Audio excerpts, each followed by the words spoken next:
வணக்கம் ஃப்ரெண்ட்ஸ், சிறகடிக்காசை சீரியலுக்கான வர வார ப்ரோமோ வந்திருக்கு. ஏற்கனவே கலாட்டாவும் கலேபுரமா தான் போயிட்டு இருக்கு. மாங்கா மனோஜோட அலப்பற ஒரு பக்கம்னா ரோகிணியோட நாடகம் இன்னொரு பக்கம். இதுல மாட்டிக்கிட்டு அண்ணாமலை குடும்பம் தவிக்குதோ இல்லையோ பாக்குற நாமெல்லாம் தவிச்சிட்டு தான் இருக்கோம். எதேச்சியா ஹரிணிய ரோட்ல மீட் பண்ண ரோகிணி அவங்க விசிட்டிங் கார்டை கொடுத்துட்டு போறாங்க. ஒண்ணுமே தெரியாத மாதிரி நடிச்சிட்டு அன்னோன் பர்சன் கிட்ட பேசுற மாதிரி பேசிட்டு அவங்க போயிடுறாங்க. ஹரிணியும் பார்லருக்கு போக வேண்டிய அவசியம் இருக்கு.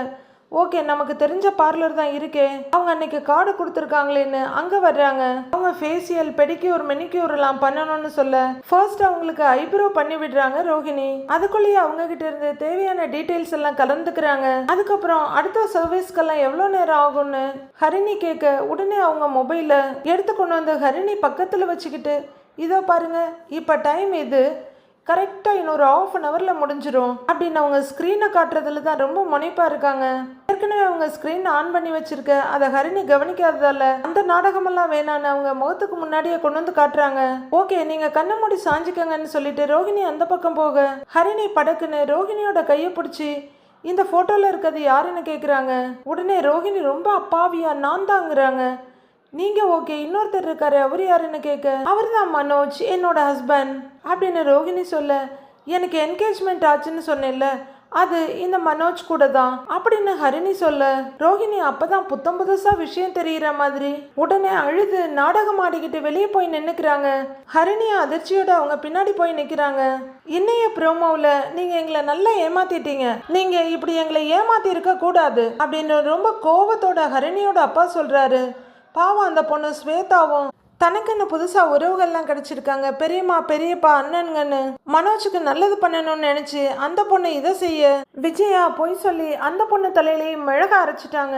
ஸ்வேதா ஹரிணியோட ஃபேமிலின்னு வந்து சத்தம் போட அண்ணாமலை ரொம்பவே குழம்பி போறாரு. சார், நீங்க சொல்றது எனக்கு எதுவுமே புரியலைங்கிறாரு அவரு. ஹரிணியோட அப்பா அவர் வீடு மாதிரி நினைச்சிட்டாரு போல இருக்கு. அவரோட ஒய்ஃப் அவரை மதிச்சு அவர் சொல்றபடி நடக்கிறாங்க. விஜயா வீட்லயும் அப்படித்தானே நினைச்சு அவர் வந்துட்டாரு. ஆனா அண்ணாமலைக்கு எதுவுமே தெரியாதுன்றது அவருக்கு தெரியல பாவம். மனோஜ் அண்ணாவுக்கு டைவர்ஸ் கிடைச்சிரும்னு பெரியம்மா சொன்னாங்கல்ல, அதுவே பொய்ன்னு போட்டு உடைச்சிடுறாங்க ஸ்வேதா. அப்போ அங்க நின்றுட்டு இருக்க ஹரிணி மனோஜோட ஃபர்ஸ்ட் ஒய்ஃப் ரோஹிணிய நான் மீட் பண்ணேன்னு சொல்ல விஜயாவுக்கு அவ்வளவுதான், அப்படியே பூமியெல்லாம் தட தட தட நடுங்க ஆரம்பிச்சிருது. ஒரு வழியா விஜயாவும் மனோஜும் பண்ற பித்தலாட்டம் எல்லாம் இப்பதான் அண்ணாமலை கிட்ட வருது, அவருக்கே தெரிய வருது. ஏற்கனவே முத்துக்கிட்ட சொல்லி அவர் வக்கீல் கிட்ட விசாரிக்க சொல்லியிருந்தாலும் கரெக்டான கம்யூனிகேஷன் இல்லாததுனால அவருக்கு விஷயம் தெரியாம போயிடுச்சு. இப்ப எல்லாரும் முன்னாடியும் அவர் தான் அவமானப்பட்டு நிக்கிறாரு.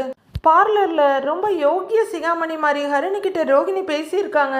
மனோஜுக்கு இன்னும் டிவோர்ஸே கிடைக்கல, சட்டப்படி மனோஜ் எந்த கல்யாணமும் பண்ணக்கூடாது அப்படின்னு ஹரிணி கிட்ட அங்க இருக்க உண்மையும் சொல்லிடுறாங்க ரோஹிணி. ஏற்கனவே முத்து மீனாவை கத்தியால குத்துனது சிந்தாமணியோட ஏற்பாடு தான் கண்டுபிடிச்சு வச்சிருக்காரு. வீட்டுல அதிர்ச்சி மேல அதிர்ச்சியா நடந்துகிட்டு இருக்கு. இன்னும் அண்ணாமலைக்கு என்னென்ன உண்மைகள்லாம் தெரிய வர போகுது. இதுக்கப்புறமா அண்ணாமலை எல்லாத்தையும் தெரிஞ்சுக்கிட்டு ஆமை மலையா இருப்பாரா, இல்ல அண்ணாமலையா விஸ்வரூபம் எடுத்து விஜயாவுக்கும் மனோஜுக்கும் நல்ல பாடத்தை கத்து கொடுப்பாரான்னு வர எபிசோட்ல பார்க்கலாம் ஃப்ரெண்ட்ஸ்.